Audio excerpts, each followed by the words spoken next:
నిజమైన సేవకుడు నేను చేశానని చెప్పుకోడు. ప్రజా జీవితంలో మర్యాదలు పాటిస్తాడు. రాజకీయాల్లో విప్పించాలి తప్ప విరోధి పక్షాలు ఉండవు. మోహన్ భగవత్ అహంకారంతో ఉండడు.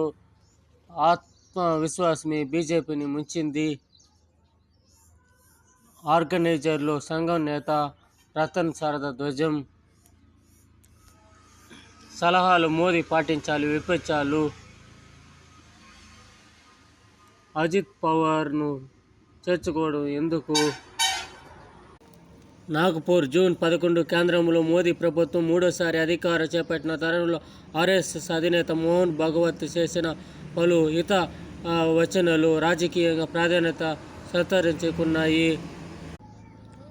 అయోధ్య రాముడు గుడికాడ పోయి చెప్పాలి. ఈ విధంగా అయోధ్య రాముడి ఉత్తరప్రదేశ్లో ఓడించినారు.